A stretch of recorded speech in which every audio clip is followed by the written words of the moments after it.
আপনারা দেখছেন Bankura TV breaking news. Bankura টিভিতে আপনাদের স্বাগতম।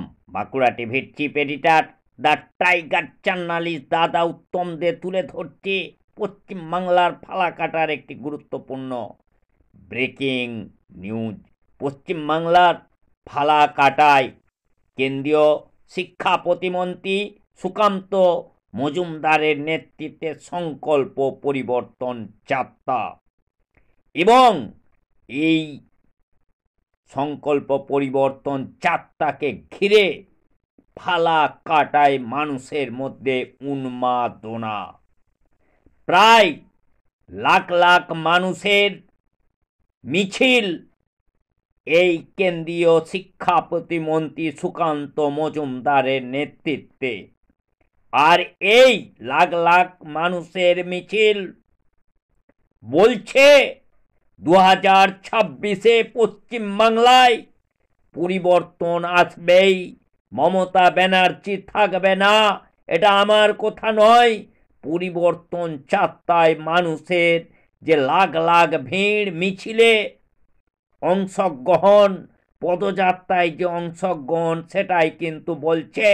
এবং সুকান্ত মজুমদার এই ফালাকাটায় গিয়ে পিসি বা দিদির বিদায় ঘণ্টা বাজিয়ে দিল, সেই রকম কিন্তু ইঙ্গিত পাওয়া যাচ্ছে ফালাকাটার এই যে সংকল্প পরিবর্তন যাত্রা থেকে। দেখতে থাকুন সেই খবর।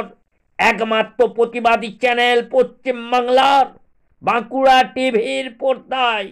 যে বাঁকুড়া টিভি চোখে চোখ রেখে কথা বলে, বুক ফুলিয়ে মেরুদণ্ড সোজা রেখে খবর করে টাকার বিনিময়ে অন্য ইউটিউব চ্যানেলগুলির মতো, প্রিন্ট মিডিয়াগুলির মতো, টিভি চ্যানেলগুলির মতো, চটি চাটাদের মতো এই শাসক দলের কাছে টাকার বিনিময়ে বিক্রি করে না, বিকিয়ে দেয় না। মেরুদণ্ড সোজা রেখে যাদের খবর করার ক্ষমতা নেই, সেই মিমিয়ে চ্যানেলগুলিতেই খবর পাবেন না। একমাত্র পাবেন পশ্চিমবাংলার প্রতিবাদী চ্যানেল বাঁকুড়া টিভির পর্দায়। সেই মিনমিনে সাংবাদিকরা, চোর ডাকাত সাংবাদিকদের চ্যানেলে এই খবর পাবেন না। যারা টাকার বিনিময়ে বিক্রি হয়, টাকার কাঙ্গাল যারা। আপনারা রাস্তার চারপাশে যে গাড়িগুলো চলছে,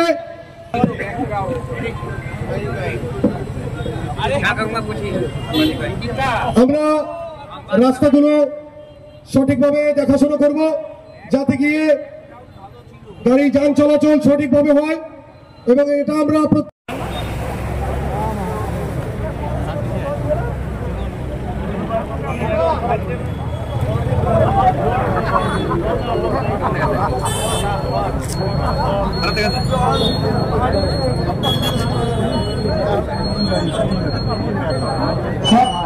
সকলের উদ্দেশ্যে বলছি, আপনারা জেনে রাখুন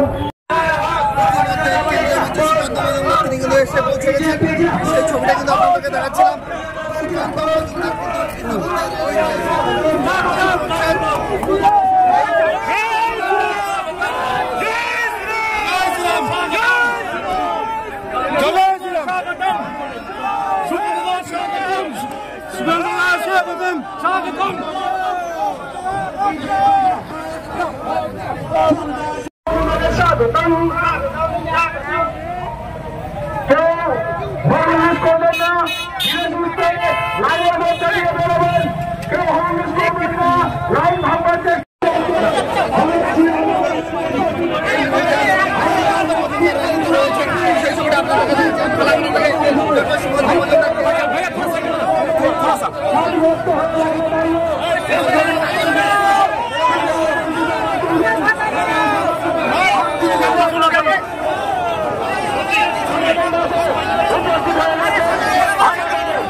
এসআইআরে অনেকের বাবা মার নাম নেই, অনেকে তো আতঙ্কে রয়েছে, কি বলবেন এই প্রসঙ্গে?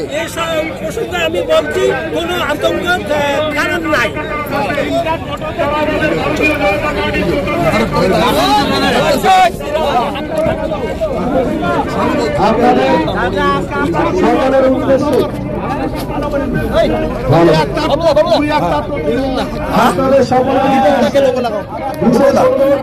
দাদা দীপক দাকে ধরার আগে একটু লোকটাকে ঠিক করে নেই।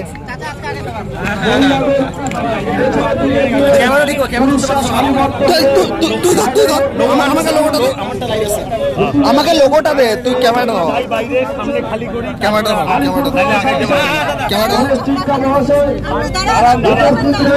ধরবো।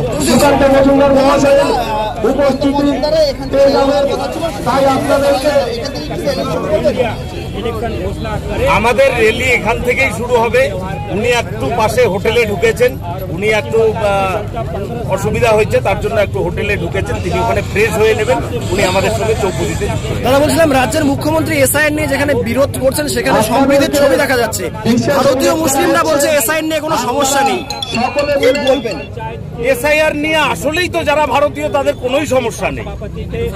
আর যার আমরা কাগজ দেখাবো, আমরা বারবার বলছি আমরা কাগজ দেখাবো, এখন ওনারা বলছে কাগজ দেখাবো না। এখন তো ওরা BLA-2 সব নিয়োগ করেছে, 34,000 BLA-2 ইতিমধ্যে তারা নিয়োগ করেছে। তারা এসআইআর এর জন্য সহায়তা কেন্দ্র খুলেছে, এরপরে হয়তো তারা সিএ এর জন্য সহায়তা কেন্দ্র খুলবে, চিন্তার কোনো কারণ নেই। দাদা অনেক ক্ষেত্রে দেখা যাচ্ছে তৃণমূলের পার্টি অফিস বা তৃণমূলের কর্মী সমর্থকদের বাড়িতে বসে ফর্মগুলি করা হচ্ছে, কি বলবেন এই প্রসঙ্গে? এটাই হলো পশ্চিমবঙ্গে সবচেয়ে দুর্ভাগ্যজনক ঘটনা। প্রশাসন আর দলের মধ্যে কোনো ফারাক নাই ওদের। আজকে বিডিওরা অ্যাক্টিং প্রেসিডেন্ট হিসেবে কাজ করছে এবং আইসিরা ওয়ার্কিং প্রেসিডেন্ট হিসেবে কাজ করছে, এরকমই ব্যাপার। রাজগঞ্জের বিডিওর বিরুদ্ধে একাধিক অভিযোগ রয়েছে, খুনের অভিযোগ রয়েছে, তারপরেও তিনি কিন্তু এই মুহূর্তে বিডিও চেয়ারে বসে ইলেকশন কমিশনে কাজ করছেন। তাহলে কি রাজ্য সরকারকে উনি কি ফায়দা পাইয়ে দেওয়ার জন্য ওখানে বসে রয়েছেন? দেখুন, প্রশান্ত বর্মন এখানে যখন আমাদের ইয়েতে ছিল কালচিনিতে, তখনও উনি সরকারের হয়েই কাজ করেছেন এবং মানে তৃণমূলের হয়েই কাজ করেছেন পুরোটাই, এখনো করবেন, সেটা নিয়ে কোনো সন্দেহ নাই। কিন্তু যেটা বিষয় আছে, যে সঙ্গীন অভিযোগ তার বিরুদ্ধে উঠছে, আমরা চাই দ্রুত এর তদন্ত এবং নিষ্পত্তি হোক। উনি রাজবংশী নিয়ে একটা কথা বলছেন যে আমি রাজবংশী বলে আমাকে ফাঁসানো হচ্ছে, কি বলবেন এই প্রসঙ্গে?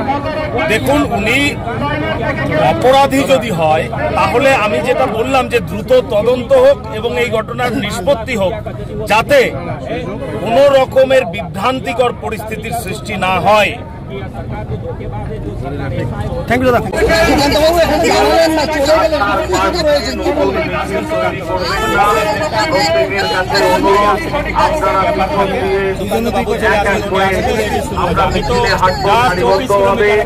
এবং সকল কার্যকর্তাকে বিশেষভাবে অনুরোধ করছি, কার্যকর্তারা যেন আলাদা মিছিল না করে। কার্যকর্তারা যদি এসআইআরে অনেকের বাবা মার নাম নেই, অনেকে তো আতঙ্কে রয়েছে, কি বলবেন এই প্রসঙ্গে? আমি বলছি কোনো আতঙ্ক কারণ নাই।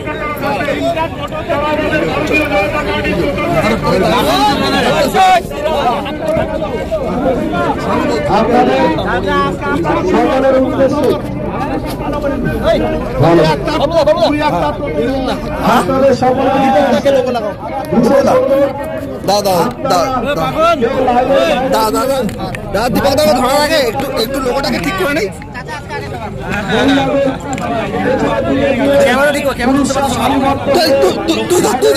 আমাকে লোকটা আমাকে লোগোটা দে, তুই ক্যামেরাটা দাও, বাইরে সামনে খালি করি ক্যামেরাটা দাও,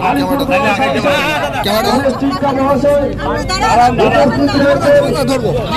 রোহিঙ্গা হটাও, এসআইআর হতে দেবেন না সেই জায়গায় দাঁড়িয়ে এই ছবিটা রোহিঙ্গা হটাও, রোহিঙ্গা হটাও, এই জায়গায় দাঁড়িয়ে এসআইআর শুরু হয়ে গেছে, কি বলবেন? যেখানে মুসলিমদেরকে বলছে তৃণমূল কংগ্রেসের তরফ থেকে দাবি করা হচ্ছে মুসলিমদেরকে ভারত ছাড়া করা হবে, কি বলবেন? মুসলিমদেরকে ভারত ছাড়া করা হবে না, এটা ভারতের মুসলিমরা ভারতে থাকবে। মমতা ব্যানার্জি বাংলাদেশি, তার জন্য উনি মমতা ব্যানার্জি কোন মুসলমানের কাজ করে নাই, ইনি মাদ্রাসা 10,000 দিতে চাইছে, ওকে এবার গঙ্গার জলে মিশিয়ে দিতে হবে। আপনার নাম? হাজী জামালউদ্দিন মিয়া। আরেকবার বলবেন আপনার নাম? আমার নাম হাজী জামালউদ্দিন মিয়া। সুকান্ত মজুমদার মহাশয়ের উপস্থিতি তাই আপনাদেরকে আমাদের র্যালি এখান থেকেই শুরু হবে। উনি একটু পাশে হোটেলে ঢুকেছেন, উনি একটু অসুবিধা হয়েছে, তার জন্য একটু হোটেলে ঢুকেছেন, তিনি ওখানে ফ্রেশ হয়ে নেবেন, উনি আমাদের সঙ্গে চৌপুরিতে। দাদা বলছিলাম, রাজ্যের মুখ্যমন্ত্রী এসআইআর নিয়ে যেখানে বিরোধ করছেন সেখানে সম্প্রীতির ছবি দেখা যাচ্ছে, ভারতীয় মুসলিমরা বলছে এসআইআর নিয়ে কোনো সমস্যা নেই, কি বলবেন? এসআইআর নিয়ে আসলেই তো যারা ভারতীয় তাদের কোনোই সমস্যা নেই। আর যার আমরা কাগজ দেখাবো, আমরা বারবার বলছি আমরা কাগজ দেখাবো, এখন ওনারা বলছে কাগজ দেখাবো না। এখন তো ওরা BLA-2 সব নিয়োগ করেছে, 34,000 BLA-2 ইতিমধ্যে তারা নিয়োগ করেছে, তারা এসআইআর এর জন্য সহায়তা কেন্দ্র খুলেছে, এরপরে হয়তো তারা সিএ এর জন্য সহায়তা কেন্দ্র খুলবে, চিন্তার কোনো কারণ নেই। দাদা, অনেক ক্ষেত্রে দেখা যাচ্ছে তৃণমূলের পার্টি অফিস বা তৃণমূলের কর্মী সমর্থকদের বাড়িতে বসে ফর্ম বিলি করা হচ্ছে, কি বলবেন এই প্রসঙ্গে? এটাই হলো পশ্চিমবঙ্গে সবচেয়ে দুর্ভাগ্যজনক ঘটনা। প্রশাসন আর দলের মধ্যে কোনো ফারাক নাই ওদের। আজকে বিডিওরা অ্যাক্টিং প্রেসিডেন্ট হিসেবে কাজ করছে এবং আইসিরা ওয়ার্কিং প্রেসিডেন্ট হিসেবে কাজ করছে, এরকমই ব্যাপার। রাজগঞ্জের বিডিওর বিরুদ্ধে একাধিক অভিযোগ রয়েছে, খুনের অভিযোগ রয়েছে, তারপরেও তিনি কিন্তু এই মুহূর্তে বিডিও চেয়ারে বসে ইলেকশন কমিশনে কাজ করছেন, তাহলে কি রাজ্য সরকারকে উনি কি ফায়দা পাইয়ে দেওয়ার জন্য ওখানে বসে রয়েছেন? দেখুন, প্রশান্ত বর্মন এখানে যখন আমাদের ইয়েতে ছিল কালচিনিতে, তখনও উনি সরকারের হয়েই কাজ করেছেন এবং মানে তৃণমূলের হয়েই কাজ করেছেন পুরোটাই, এখনো করবেন, সেটা নিয়ে কোনো সন্দেহ নাই। কিন্তু যেটা বিষয় আছে, যে সঙ্গীন অভিযোগ তার বিরুদ্ধে উঠছে, আমরা চাই দ্রুত এর তদন্ত এবং নিষ্পত্তি হবে। উনি রাজবংশী নিয়ে একটা কথা বলছেন যে আমি রাজবংশী বলে আমাকে ফাঁসানো হচ্ছে, কি বলবেন এই প্রসঙ্গে? দেখুন, উনি অপরাধী যদি হয় তাহলে আমি যেটা বললাম যে দ্রুত তদন্ত হোক এবং এই ঘটনার নিষ্পত্তি হোক, যাতে কোনো রকমের বিভ্রান্তিকর পরিস্থিতির সৃষ্টি না হয়।